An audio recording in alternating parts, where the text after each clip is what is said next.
Into your sanctuary, we've come to adore you, Lord. Into your sanctuary, we've come to adore you, Lord. In adoration and praise, we glorify your holy name. Into your sanctuary, we've come to adore you, Lord.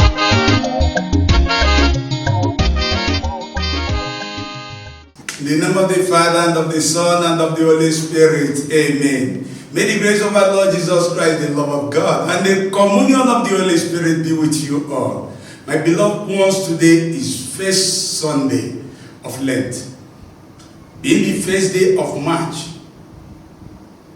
And our readings will be coming from Genesis 2, verse 7 to 9, Genesis 3, 1 to 7. Our responsorial psalm will come from Psalm 51, 3a. Our second reading will be coming from the book of Romans chapter 5, verse 12, 17 to 19. And our gospel message will come from Matthew Gospel chapter 4, verse 1 to 11.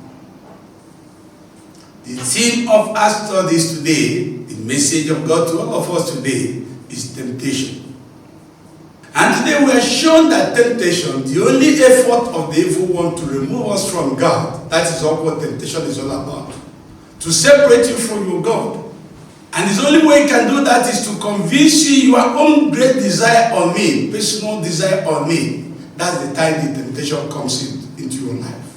We can see today from the book of Genesis, the temptation of our first parents, Adam and Eve. In the garden where they live in abundance and the glory of God, God gave them instruction of obedience that they can eat of any of the tree in the paradise, but except the one in the middle of the farm. And they should leave it in honor of him. And that they do not touch it. If they do, they will die. Then the serpent, the tempter, came and asked the woman, Eve, said, is there any tree God says you should not eat in this garden? He said, yes. He said, we can eat any of the trees in this garden, except the one in the middle of the garden. We should neither eat it nor touch it. If we do, we shall die. And the serpent said to the woman, God is lying. He knew that if you eat that fruit, your eyes will be open, you will be as wise as him, you will be independent and free from every other person. You have your own freedom. You will be like God. You don't need any other person to boss you. And the woman, now believing the serpent, she started desiring the fruit to be wise. To know evil and good, to be God, and to be able not to have a master again. She went and took the fruit, ate it, and gave it to her husband, and behold, they were deceived.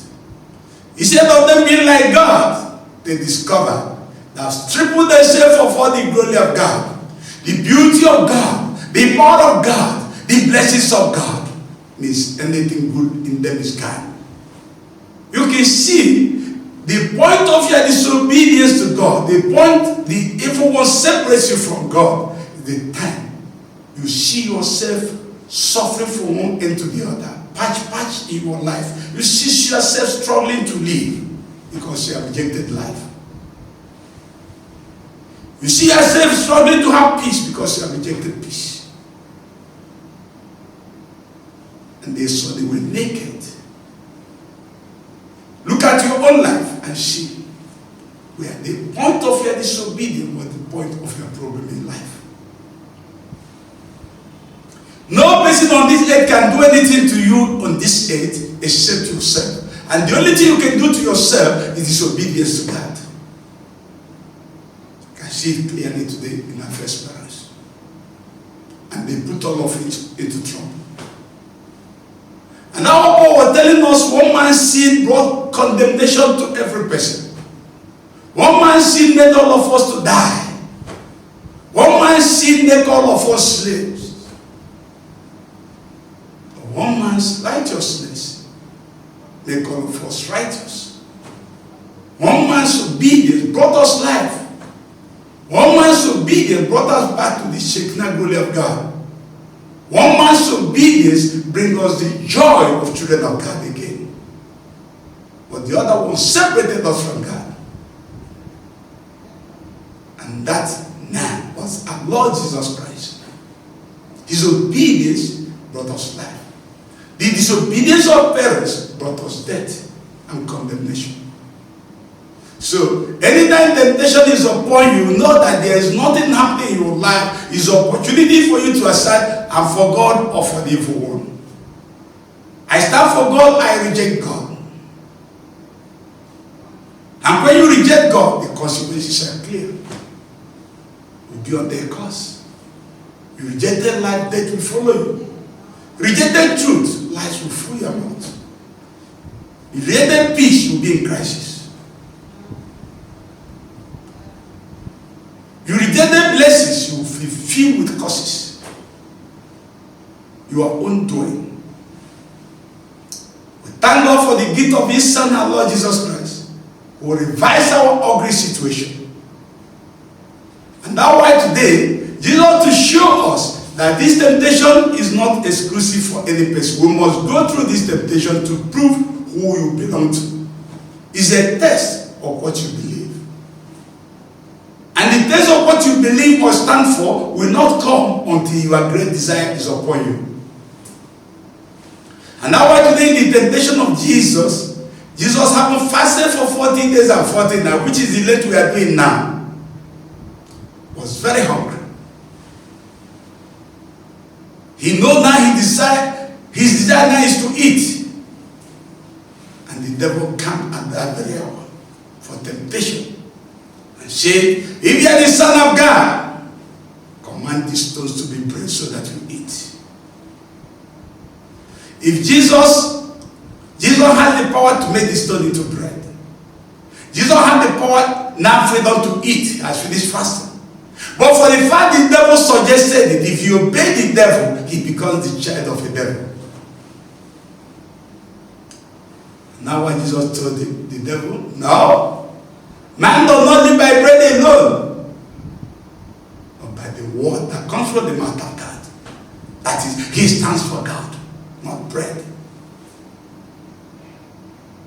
I cannot reject bread to accept my God. Even though I'm very hungry, even though I desire so much, that thing you desire so much becomes instrument of temptation for you. And that's why you see our young guys today, because they desire husband, they are exposed to all amount of temptation. And many of them have become victim of the evil one. Some of us want to get job. And because of our temptation, and because of us, many of us have been led astray, separated ourselves from God. Some wanted to make money, and have been led into different temptation and destroyed themselves and commit heinous crimes. The temptation of our desire, our passion. And then the devil took Jesus again, now took him to the highest of the peak of the mountain, and quoted the scripture for him. Since you live by scripture, let me quote the scripture for you. Jump down from that place. The scripture says that the angels will hold you by the hand so that at least you strike a leg on a stone. Now, if you see the word, since you are rooted in the word, it's going to tempt you with the word. And Jesus answered, thou shalt not put the Lord your God to test. The government, they promise me that you go there to put it to test. You see it? So, the word of God you read, and promises of God you make doesn't mean for you to put God to test. It's a promise made to you by God and will be given to you at the proper time. It's not for you to gamble with. Then the devil took Jesus again, mountain, and showed him all the kingdoms of the world, the ways of the world, the beauty of the world. and say, I can give you all this. If you only will obey me, if you would kneel down and worship me. Many of us, because we want to be president, many of us, because we want to be governor, have worshipped the evil one in different forms and shape, so as to attain that position. And when you attain it, because you are destruction. But Jesus turned to him and said, no, thou shalt not worship any other God except the Lord their God. Only before you will bow and kneel, no other person. And the devil discovered that he could not have any age over him. We are told the devil left and wait for another appropriate time to come again. So, your temptation is a point of up or down. You stand firm on the side of God, you are raised up. If you reject him and go down, you will reject it and you went down. You go down. Temptation is especially a blessing to all of us. Opportunity for us to proclaim our position. But it's for us to say we stand for this and reject this. It's not a game of double edge. Now, either they are just balance it or be at the middle. There is no middle course on this. You are either for him or against him. And you see, many of us are falling in this manner. And then why this ending period is telling us the temptation must come in our lives.